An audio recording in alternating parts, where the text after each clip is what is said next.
Goeiemôre almal, wees gegroet in die wonderlike naam van Jesus op hierdie geseënde Woensdagoggend en baie dankie dat ek die voorreg het om vir julle 'n woord te kan bring vandag.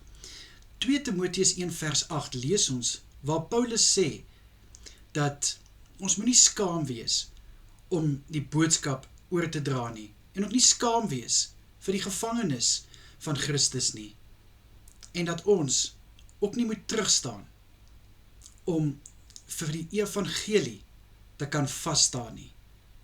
En al gaan ons deur swaar tye, staan op die evangelie. Kind van God, wat Paulus hierso probeer sê is dat so baie keer in ons lewens, ons is gevangenes, en selfs hy ook, hy was ook 'n gevangene. En 'n mens sou dan dink, maar as jy gevangene is, wat is daarvoor om te lewe?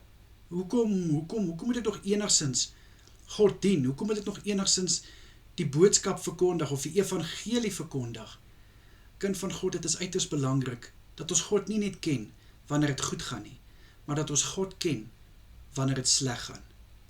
En hierdie gevangenskap laat my ook baie dink aan hoeveel keer in ons lewens is ons ook nie gevangenes van dinge nie. Dit kan soveel dinge wees, 'n verhouding, finansies, gesondheid, baie dinge hou ons gevange. En dan voel ons, maar wat help het tog, ek dien nog vir God? Wat help het, ek het 'n verhouding met God? En dan is dit soos van, ag nee wat, ek onttrek my maar van die Here. En van die Here het my in elk geval vergeet. Kind van God, dit is juis waar ons nog sterker as ooit moet staan in die geloof. Want sonder geloof, hoe gaan ons kan vorentoe beweeg? Hoe gaan ons uit hierdie gevangenskap kan leef? Hoe gaan ons kan aangaan? Ons gaan basies wil opgee.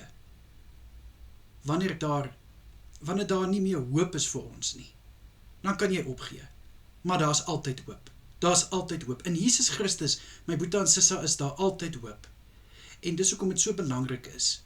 Getuig van wat God vir jou gedoen het. Want ek kan vir jou verseker, dit wat God vir jou gedoen het in die verlede, om jou te help, om jou te red, om vir jou uitkoms te gee, hoekom sal hy dit dan nie nou ook doen nie? God het nie vergeet van jou nie, my boetie en sissa. En ek is seker, Paulus het ook al op 'n kol gevoel, die Here het hom vergeet. Maar hy het aangehou briewe skryf, hy het aangehou die Here se naam groot maak. En kyk, hoe het sy einde uitgedraai?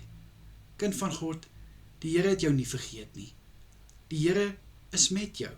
Jy hoef nie skaam te wees om te sê, maar ek dien God nie. Ongeag waar ek myself bevind, ongeag wat ek deurmaak. Die Here sal vir my deurkom en God sal daar vir my wees. Hou jy net aan om op die evangelie te staan en bly getuig vir dit wat God vir jou gedoen het. Is dit maklik? Nee, dit is nie maklik nie, dit is moeilik. Maar wanneer daar geloof is in jou hart, wanneer daar vertroue is en hoop, sal jy die krag kry. My boetie en sissa, jy sal versterk word. Hoe meer jy vashou aan Jesus Christus, hoe meer jy uitroep na hom, uitreik na hom, jy sal die krag kry om deur hierdie seisoen te gaan, waardeur jy nou op die oomblik gaan. Jesus sal vir jou deurkom, moenie opgee nie. Vader, ek bid vir my boetie en sissa, wat op die oomblik deur 'n tyd gaan in hulle lewe, wat hulle wonder hoekom, wat hulle ook soos Jesus uitroep, Vader, waarom het U my verlaat?